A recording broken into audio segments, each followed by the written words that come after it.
സ്വാഭാവികമായിട്ടും ഈ കേസിൽ ഉൾപ്പെട്ടിട്ടുള്ള ആളായിട്ടുള്ള അരവിന്ദ് കെജ്രിവാളിനെ ചോദ്യം ചെയ്യേണ്ടേ? അരവിന്ദ് കെജ്രിവാളിനെ ഇ ഡി അദ്ദേഹത്തെ ചോദ്യം ചെയ്യുന്നതിന് വേണ്ടി അദ്ദേഹത്തെ പ്രതി പോലും ആക്കിയിട്ടുണ്ടായിരുന്നില്ല. ന്യായമായിട്ട് അദ്ദേഹത്തെ ചോദ്യം ചെയ്യുന്നതിന് വേണ്ടി 2023 ഒക്ടോബർ മാസത്തിൽ സമൻസ് കൊടുത്തിട്ട് അദ്ദേഹം ഹാജരായില്ലെന്ന് മാത്രമല്ല, അദ്ദേഹം ഹാജരാവേണ്ട ദിവസം മധ്യപ്രദേശിലെ സിംഗ്രോളിലെ തെരഞ്ഞെടുപ്പ് പ്രചരണത്തിന് പോയിട്ട് അവിടെ പോയിട്ട് ഇ ഡിനെ വെല്ലുവിളിച്ചു. ഞാൻ ഈ പറയുന്ന ഇ ഡിക്ക് മുകളിലാണ്, ഇ ഡിക്ക് എനിക്ക് സമൻസ് തരാനുള്ള അധികാരമില്ല എന്ന് പറഞ്ഞു. അതിനെ തുടർന്ന് ഇ ഡി രണ്ടാമതും മൂന്നാമതും സമൻസ് കൊടുത്തു. നാലാമത്തെ സമൻസ് 2023 ഡിസംബറിൽ ജനുവരി 18 ഹാജരാവണമെന്ന് പറഞ്ഞിട്ടുള്ള നാലാമത്തെ സമൻസ് ഇദ്ദേഹം ഇഗ്നോർ ചെയ്തതിനെ തുടർന്ന് ഇ ഡി കോടതിയിൽ പോയിട്ട് പറഞ്ഞു തുടർച്ചയായിട്ട് സമൻസിനെ ഇഗ്നോർ ചെയ്യാണ്, ഇദ്ദേഹത്തെ കസ്റ്റഡിയിൽ എടുക്കാനുള്ള അധികാരം വേണമെന്ന് പറഞ്ഞു. അങ്ങ് ഡൽഹി ഹൈക്കോടതി ഇദ്ദേഹത്തിന് 1 ഡേ റിപ്രീവ് കൊടുത്തു. ഒരു ദിവസം അറസ്റ്റിൽ നിന്നുള്ള പരിരക്ഷ, അദ്ദേഹത്തോട് ഹാജരാവണമെന്ന് പറഞ്ഞു. അതിനുശേഷം ഈ പറയുന്ന സമൻസ് തന്നെ ഇല്ലീഗലാണ്, അതുകൊണ്ട് ഇവരെന്നെ അറസ്റ്റ് ചെയ്യാനുള്ള സാധ്യതയുണ്ട്, അതുകൊണ്ട് അറസ്റ്റിൽ നിന്ന് പ്രൊട്ടക്ഷൻ വേണമെന്ന് പറഞ്ഞുകൊണ്ട് അരവിന്ദ് കെജ്രിവാൾ ഡൽഹി ഹൈക്കോടതിയെ സമീപിച്ചു. ഡൽഹി ഹൈക്കോടതി അദ്ദേഹത്തിന് ഹർജി അനുവദിക്കാൻ തയ്യാറായില്ല, അദ്ദേഹത്തിന് അറസ്റ്റിൽ നിന്ന് പ്രൊട്ടക്ഷൻ കൊടുക്കാൻ തയ്യാറായില്ല. നിങ്ങൾ ഇ ഡിയുടെ അന്വേഷണത്തോട് സഹകരിക്കുകയാണ് വേണ്ടതെന്ന് പറഞ്ഞു. അതിനെ തുടർന്ന് 6ാമത്തെയും 7ാമത്തെയും 8ാമത്തെയും 9ാമത്തെയും സമൻസ് കഴിഞ്ഞു. എന്നിട്ട് അരവിന്ദ് കെജ്രിവാൾ ഹാജരായില്ല. അദ്ദേഹം പറഞ്ഞു വീഡിയോ കോൺഫറൻസിലൂടെ വേണമെങ്കിൽ എനിക്ക് ചോദ്യം ചെയ്യാനുള്ള അവസരം ഞാൻ തരാം, എനിക്ക് ഇ ഡിയുടെ ഓഫീസിൽ വന്ന് അന്വേഷണത്തിന് ഹാജരാവാൻ തയ്യാറില്ല എന്നാ. ഒരാൾ ഞാൻ ചോദിക്കട്ടെ, അരവിന്ദ് കെജ്രിവാൾ പോട്ടെ, ഈ രാജ്യത്തെ ഒരു സാധാരണ പൗരൻ ഒരു അന്വേഷണ ഏജൻസിയുടെ തുടർച്ചയായിട്ടുള്ള സമൻസുകളോട് നിരന്തരമായിട്ട് നിസ്സഹകരിച്ചു കഴിഞ്ഞാൽ 9 സമൻസുകൾ കൈപ്പറ്റിയിട്ടും അതിന് ഹാജരാവാതിരുന്നാൽ സ്വാഭാവികമായിട്ട് നിയമത്തിൻ്റെ നടപടി എന്താണ്? ഇത് ഏത് മനുഷ്യനാണെങ്കിലും പിന്നെ അറസ്റ്റ് ചെയ്യാനല്ലേ സാധിക്കുള്ളൂ. ആരെങ്കിലും നിയമത്തിന് മുകളിലാണോ? ഡൽഹി മുഖ്യമന്ത്രിയാണ്. ഈ രാജ്യത്തെ മുഖ്യമന്ത്രിമാർക്ക് ക്രിമിനൽ ഇമ്മ്യൂണിറ്റി ഒന്നുമില്ല. അങ്ങേക്ക് നിയമം അറിയാം.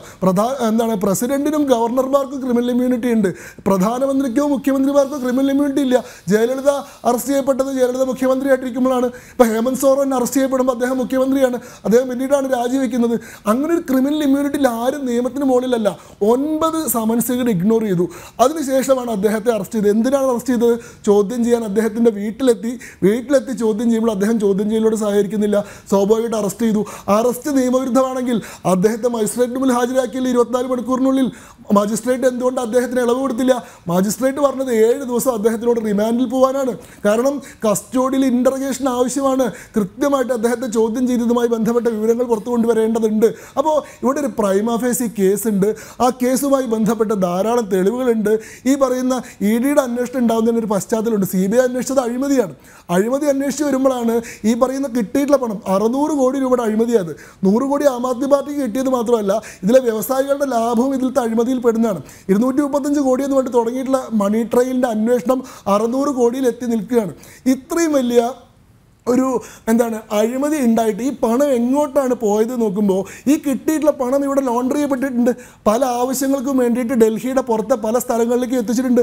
ഗോവ തെരഞ്ഞെടുപ്പിൽ 45 കോടി രൂപ ആം ആദ്മി പാർട്ടി ഉപയോഗിച്ചത് ഈ ഡൽഹി ലിക്കർ സ്കാമിൽ കിട്ടിയിട്ടുള്ള പണമാണ്. അവിടെ പണം കിട്ടിയിട്ടുള്ള ആളുകളുടെ മൊഴികൾ പോലും ഉണ്ട്. അത് ഇന്നലെ ഇ ഡി കോടതിയിൽ അറിയിച്ചിട്ടുണ്ട്. അപ്പോൾ ലോണ്ടറിങ് വന്നു കഴിഞ്ഞാൽ സ്വാഭാവികമായിട്ടും PMLA പ്രകാരം അന്വേഷിക്കാനുള്ള സ്പെഷ്യലൈസ്ഡ് ഏജൻസി ഇ ഡിയാണ്. ഒരു രാജ്യത്ത് PMLA പ്രകാരമുള്ള മണി ലോണ്ടറിങ് ഒഫൻസ് നടന്നാൽ അത് അന്വേഷിക്കാൻ പിന്നെ ഇ ഡിക്ക് മാത്രമേ സാധിക്കുള്ളൂ, CBIക്ക് അന്വേഷിക്കാൻ സാധിക്കില്ല. സ്വാഭാവികമായിട്ട് ഇ ഡിയുടെ അന്വേഷണം വന്നു. ഇ ഡിയുടെ അന്വേഷണത്തോട് ഇദ്ദേഹം സഹകരിക്കാതെ വന്നപ്പോൾ അറസ്റ്റ് ഉണ്ടായി. ഇനി അദ്ദേഹത്തിന് നിയമപ്രകാരമുള്ള ബെയിലിന് വേണ്ടിയിട്ടുള്ള നടപടികളൊക്കെ സ്വീകരിക്കാം. പക്ഷേ ഇവിടെ നമുക്ക് മുന്നിലൊരു പ്രൈമ ഫേസി കേസുണ്ട്. ആ കേസിൽ തെളിവുണ്ട്. ആ കേസുമായി ബന്ധപ്പെട്ട് നിങ്ങൾ തന്നെ മുന്നേ ആരോപണം ഉന്നയിച്ചിട്ടുണ്ട്. ഇപ്പോൾ അതിൽ നടപടി ഉണ്ടാകുന്ന സമയത്ത് നിങ്ങൾ പറയുന്നത് പ്രതിപക്ഷത്തെ അന്യായമായി വേട്ടയാടുന്നു എന്ന് പറയുന്നത് നിങ്ങളുടെ രാഷ്ട്രീയമായിട്ടുള്ള ഗതികേടിനെ സൂചിപ്പിക്കുന്ന ഒരു കാര്യമാണ്. നിങ്ങളെ ഈ രാജ്യത്തെ ജനങ്ങൾ വിലയിരുത്തും.